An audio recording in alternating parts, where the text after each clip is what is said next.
ನಮಸ್ತೆ ಎಲ್ಲರಿಗೂ ಕೂಡ ಶ್ರೇಷ್ಠವಾದ ಮಾರ್ಗಶಿರ ಮಾಸದ ಲಕ್ಷ್ಮೀ ಪೂಜೆ ನಮ್ಮ ಮನೇಲಿ ನಾನು ಯಾವ ಥರ ಮಾಡಿದೆ ಅಂತ ನೋಡ್ತಾ ಬನ್ನಿ. ಇವಾಗ ನೋಡ್ರಿ, ನಾನು ಒಂದು ತಟ್ಟೆಯಲ್ಲಿ ಒಂದು ಶ್ರೀಮಂತ ಹಾಕ್ತಾಯಿದ್ದೀನಿ.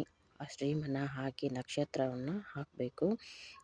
ಅದನ್ನು ಸ್ಥಾಪನೆ ಮಾಡೋಕ್ಕೆ, ಕಳಶನ ಸ್ಥಾಪನೆ ಮಾಡೋಕ್ಕೆ ಆ ಥರ ನಾವು ಹಾಕ್ಕೊಬೇಕು. ಆಮೇಲೆ ಕಳಶದಲ್ಲಿ ಲಕ್ಷ್ಮಿ ಆಹ್ವಾನ ಮಾಡ್ಕೋಬೇಕಲ್ಲ ನಾವು.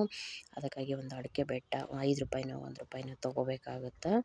ಆಮೇಲೆ ಅರಿಶಿನ ಕುಂಕುಮ, ಫಸ್ಟು ಅರಿಶಿನ ಕುಂಕುಮ 5 ರೂಪಾಯಿ ಕಾಯಿನು, ಒಂದು ಅಡಿಕೆ ಬೆಟ್ಟ ಹಾಕಿ ಲಕ್ಷ್ಮಿ ಆಹ್ವಾನ ಮಾಡ್ಕೋಬೇಕಾಗುತ್ತೆ. ನಾವು ಕೆಳಗಡೆನೇ ಇಟ್ಕೊಂಡು ಲಕ್ಷ್ಮಿಯನ್ನು ಆಹ್ವಾನ ಮಾಡ್ಕೋಬೇಕಾಗುತ್ತೆ. ಕಂಠದವರೆಗೂ ನೀರು ತುಂಬಿಸ್ಕೊಳ್ಳಿ. ಒಂದು ಚೆಂಬಿಗೋ ಇಲ್ಲಪ್ಪ ಅಂತಂದರೆ ಒಂದು ಬಿಂದಿಗೆಗೋ ನೀರನ್ನು ತುಂಬಿಸ್ಕೊರಿ. ಆಮೇಲೆ ಇವಾಗ ನಾನು ರೆಡಿಮೇಡ್ ತಾಳಿನ ತರೋಂಗಿಲ್ಲ, ಮನೆಯಲ್ಲೇ ರೆಡಿ ಮಾಡ್ಕೋತೀನಿ. ಒಂದು ಅರಿಶಿನ ಕೊಂಬು, ಆಮೇಲೆ 5 ಎಳೆ ದಾರ, ಹೂ ಕಟ್ತೀವಲ್ಲ 5 ಎಳೆ ದಾರನ ಮಾಡ್ಕೋಬೇಕು. ಇಲ್ಲ ಅಂದರೆ 9 ಎಳೆ ಮಾಡ್ಕೋಬೇಕು, ಇಲ್ಲ 11 ಎಳೆ ಮಾಡ್ಕೋಬೇಕಾಗುತ್ತೆ. ಅಷ್ಟೆಲ್ಲ ಟೈಮ್ ಇರೋಂಗಿಲ್ಲ. 5 ಎಳೆ ಮಾಡಿಕೊಂಡು ಅದಕ್ಕೆ ಅರಿಶಿಣವನ್ನು ಹಚ್ಚಬೇಕು. ಅರಿಶಿಣ ಹಚ್ಚಿ ಕ್ಲೀನಾಗಿ ಅದನ್ನು ತಾಳಿ ಥರ ರೆಡಿ ಮಾಡ್ಕೋಬೇಕು. ಆಮೇಲೆ ತಾಳಿನ ಹಾಕಿದ ತಕ್ಷಣ ಅಕ್ಷತೆಯನ್ನು ಹಾಕಬೇಕು ನೀರಲ್ಲಿ. ನಮ್ಮ ಮನೇಲಿ ನಾನು ಯಾವ ಥರ ಆಚರಿಸ್ತೀನಿ, ಪ್ರತಿ ವರ್ಷ ಯಾವ ಥರ ಮಾಡ್ತೀನಿ ಅಂತ ಪ್ರತಿಯೊಂದೂ ನಾನು ನಿಮಗೆ ತೋರಿಸ್ತಾ ಹೋಗ್ತಾಯಿದ್ದೀನಿ. ಇವಾಗ ನೋಡಿ, ತಾಳಿ ಹಾಕಾಯಿತು, ಅರಿಶಿನ ಕುಂಕುಮ ಇಡೋಣ ಲಕ್ಷ್ಮಿಗೆ. ಆಮೇಲಿಂದ ನಮ್ಮದು ಏನಾದರೂ ಒಡವೆ ಇದ್ದರೆ ಒಡವೆ ಹಾಕಬೇಕು ಅನಿಸಿದರೆ ಹಾಕ್ಬೋದು, ಇಲ್ಲಾಂದರೆ ಸಾಕು, ತಾಳಿ ಒಂದೇ ಸಾಕು.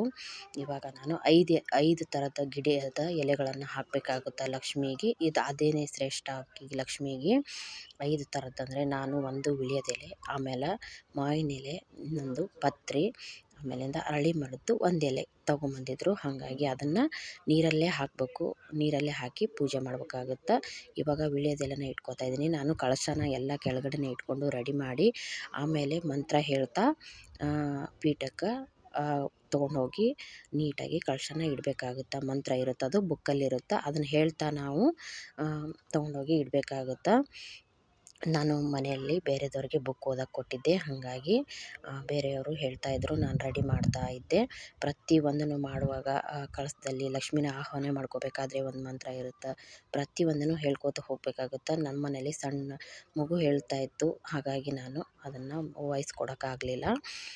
ಇವಾಗ ನೋಡಿ, ನಾನೆಲ್ಲ ಕಳಶನ ರೆಡಿ ಮಾಡ್ಕೋತಾ ಇದ್ದೀನಿ. ಕೆಳಗಡೆನೇ ಇಟ್ಟು ರೆಡಿ ಮಾಡಿ ಆಮೇಲೆ ಸ್ಥಾಪನೆ ಮಾಡ್ತೀನಿ ಪೀಠದ ಮೇಲೆ. ನಮ್ಗೆ ಎಷ್ಟಾಗುತ್ತೋ ನಮ್ಮ ತಾಕತ್ತಿನ ಪ್ರಕಾರ ಮಾಡಬೇಕು. ಹಾಗಾಗಿಲ್ಲ ಹೀಗಾಗಿಲ್ಲ, ನಮ್ಗೆ ಅದು ಗ್ರ್ಯಾಂಡಾಗಿ ಮಾಡೋಕ್ಕಾಗಲ್ಲ, ಇದು ಮಾಡೋಕ್ಕಾಗಲ್ಲ ಅಂತ ಮಾಡೋದನ್ನೇ ಬಿಡಬಾರ್ದು. ನಾನು ಕೂಡ ಫಸ್ಟ್ನೇ ವರ್ಷ ತುಂಬ ಸಿಂಪಲಾಗಿ ಮಾಡಿದ್ದೆ. ಈ ವರ್ಷವೂ ಕೂಡ ನನ್ನ ಕೈಯಲ್ಲಿ ಎಷ್ಟಾಗುತ್ತೋ ಅಷ್ಟೇ ನಾನು ಮಾಡಿದ್ದು. ಅತಿಯಾಗಿ ಜೋರಾಗಿ ಮಾಡೋಕ್ಕಾಗಲ್ಲ, ಅದು ತರೋಕ್ಕಾಗಲ್ಲ, ಇದು ತರೋಕ್ಕಾಗಲ್ಲ ಅಂತ ಅನ್ನಬಾರ್ದು. ಅವ್ರು ಏನನ್ನು ಕೇಳಲ್ಲ ಲಕ್ಷ್ಮಿ ನಮ್ಗೆ. ನಾವು ಭಕ್ತಿಯಿಂದ ಶ್ರದ್ಧೆಯಿಂದ ಮಾಡಿದರೆ ಸಾಕು. ಆದರೆ ಮುಹೂರ್ತ ನೋಡಿಕೊಂಡು ಕರೆಕ್ಟ್ ಟೈಮಲ್ಲಿ ಒಳ್ಳೆ ಹೊತ್ತು ಅಂತೀವಲ್ಲ, ಒಳ್ಳೆಯ ಎಳೆ ಹೊತ್ತು ಅಂತೀವಲ್ಲ, ನೋಡಿಕೊಂಡು ಕ್ಯಾಲೆಂಡ್ರಲ್ಲಿ ನೋಡಿಕೊಂಡು ಮಾಡಿದರೆ ಆಯಿತು. ಇವಾಗ ನೋಡಿರಿ, ನಾನು ಮಣೆ ಹಾಕಿದ್ದೀನಿ. ಮಣೆ ಹಾಕಿ ಶಂಖ ಬಿಡಿಸೀನಿ, ಆಮೇಲಿಂದ ಅಷ್ಟದಳ ಪದ್ಮ ಬಿಡಿಸ್ಬಿಟ್ಟು 2 ದೀಪ ರೆಡಿ ಮಾಡ್ಕೊಂಡೀನಿ. ಅಲ್ಲಿ ಪೀಠದ ಮೇಲೆ ಶ್ರೀಮಂತ ಬರೆದಿರೋಂಥ ತಟ್ಟೆಯಾಗ ಅಕ್ಕಿ ಹಾಕೀನಿ. ಅದಕ್ಕೆ ಶ್ರೀಮಂತ ಮಧ್ಯದಲ್ಲಿ ಬರೆದು ನಕ್ಷತ್ರ ಹಾಕಬೇಕು. ನಕ್ಷತ್ರ ಹಾಕಿಬಿಟ್ಟು ಅದರ ಕುಂಕುಮ ಅದು ನೀಟಾಗಿ ಬರಲಿಲ್ಲ. ಇವಾಗ ಇದನ್ನು ಮಂತ್ರ ಹೇಳ್ತಾ ಪೀಠದಲ್ಲಿ ಬಂದು ಕೂತ್ಕೋರಮ್ಮ ಲಕ್ಷ್ಮಿ, ನಮ್ಮ ಮನೆಗೆ ಬಾರಮ್ಮ ನೀನು ಅಂತ ಮಂತ್ರ ಹೇಳ್ತಾ ಲಕ್ಷ್ಮೀನ ಸಜ್ಜು ಮಾಡಿರ್ತೀವಲ್ಲ ಪೀಠದ ಮೇಲೆ ಸ್ಥಾಪನೆ ಮಾಡಬೇಕು. 4 ದೀಪಗಳನ್ನು ಹಚ್ಚಿಟ್ಕೋಬೇಕು. 5 ಕೂಡ ನೀವು ಹಚ್ಕೋಬೋದು. ನಾನು ಜಗಲಿ ಮ್ಯಾಗ 2 ಹಚ್ಚಿದ್ದೆ ಅಂದ್ಬಿಟ್ಟು ಇಲ್ಲಿ 4 ಹಚ್ಚೀನಿ.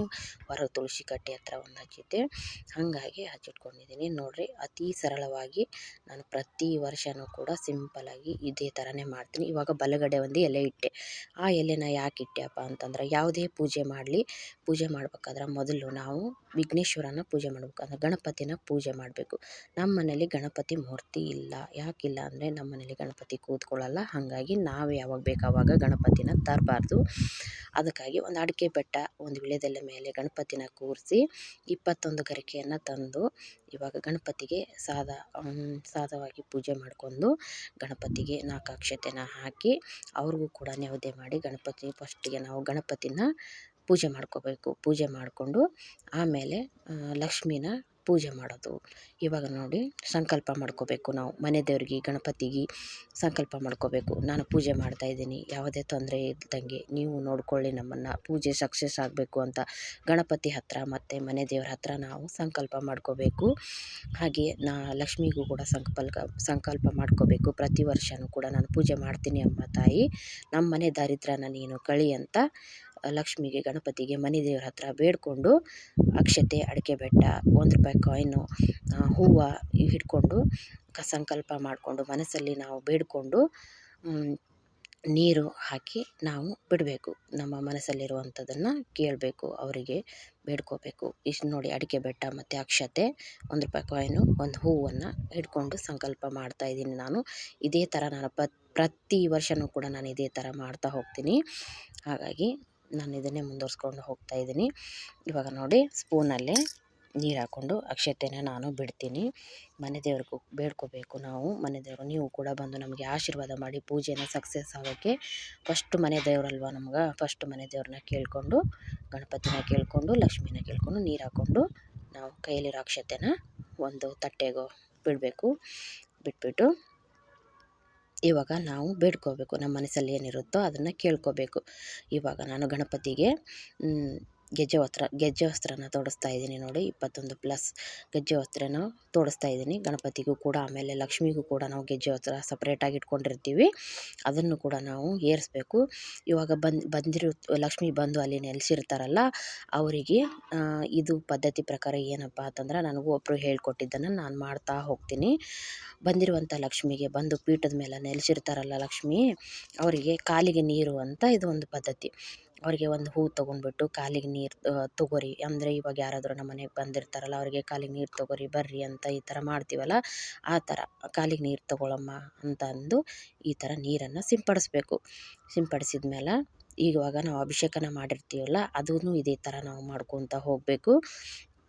ನಾನು ಯಾಕೆಲ್ಲ ಮ್ಯೂಟ್ ಹಾಕಿದ್ದೀನಿ ಮಂತ್ರಗಳನ್ನು ಅಂತಂದ್ರೆ, ನಾನು ಇದನ್ನೆಲ್ಲ ಹೇಗೆಲ್ಲ ಮಾಡ್ತೀನಿ ಅಂದ್ಬಿಟ್ಟು ನಿಮ್ಗೆ ಹೇಳಬೇಕು ಅಂತ ನಾನು ಮಂತ್ರನ ಮ್ಯೂಟ್ ಹಾಕಿ ಬಾಯಲ್ಲಿ ಹೇಳ್ತಾ ಇದ್ದೀನಿ ನೋಡಿರಿ. ಇವಾಗ ನಾವು ಪಂಚಾಮೃತ ಮಾಡಿಟ್ಕೊಂಡಿರ್ತೀವಲ್ಲ, ನೀರು ಕೊಟ್ಟಿದ್ದಾಯಿತು. ಇವಾಗ ಪಂಚಾಮೃತ ಸ್ನಾನ ಅಂತೀವಿ, ಪಂಚಾಮೃತ ಅಭಿಷೇಕವನ್ನು ಮಾಡಬೇಕು ಗಣಪತಿಗೆ, ಲಕ್ಷ್ಮಿ ಫೋಟೋಕ್ಕೂ ಎಲ್ಲದಕ್ಕೂ ಕೂಡ ನಾವು ಪಂಚಾಮೃತನ ಮುಟ್ಟಿಸ್ಬೇಕು. ಸ್ವಲ್ಪ ಸ್ವಲ್ಪ ಮುಟ್ಟಿಸ್ತಾ ಹೋಗಬೇಕು ನೋಡಿರಿ. ಇದೇ ಅಭಿಷೇಕ. ಈ ಥರನೇ ನಾನು ಪೂಜೆ ಪ್ರತಿ ವರ್ಷವೂ ಮಾಡ್ತಾ ಬರ್ತಿರ್ತೀನಿ. ನಾನು ಏನೆಲ್ಲ ಮಾಡಿದ್ದೀನೋ ಪ್ರತಿಯೊಂದನ್ನು ಬಿಡ್ದಂಗೆ ನಿಮಗೆ ತೋರಿಸ್ತಾ ಬಂದಿದ್ದೀನಿ ನಾನು. ಇವಾಗ ಪಂಚಾಮೃತ ಆಯ್ತಲ್ಲ, ಇವಾಗ ಗೆಜ್ಜೆ ವಸ್ತ್ರನ ತೊಡಿಸ್ತೀನಿ ಲಕ್ಷ್ಮಿಗೆ. ಅಂದರೆ ಬುಕ್ಕಲ್ಲಿ ಯಾವ ಥರ ಇರುತ್ತಲ್ಲ ಅದನ್ನು ನಾನು ಮಾಡ್ಕೊತ ಹೋಗ್ತೀನಿ. ಗೆಜ್ಜೆ ವಸ್ತ್ರ ತೊಡಿಸಾಯ್ತು. ಇವಾಗ ನಾನು ಅಕ್ಷತೆ ಹಾಕ್ತಾಯಿದ್ದೀನಿ ನೋಡಿ ಲಕ್ಷ್ಮಿಗೆ. ಅಕ್ಷತೆ ಸಮರ್ಪಯಾಮಿ ಅಂದ್ಬಿಟ್ಟು ಅದು ಹೇಳ್ತಾ ನಾವು ಅಕ್ಷತೆ ಹಾಕಬೇಕು.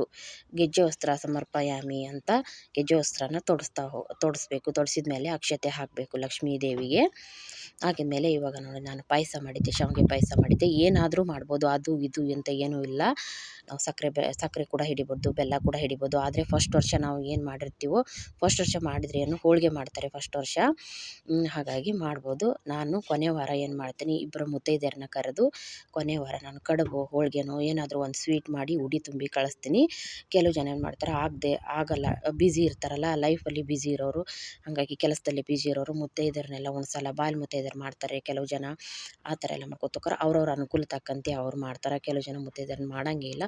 ಈ ವಿಡಿಯೋ ನಿಮ್ಗೆ ಇಷ್ಟ ಆಗಿತ್ತು ಅಂದರೆ ಶೇರ್ ಮಾಡಿರಿ.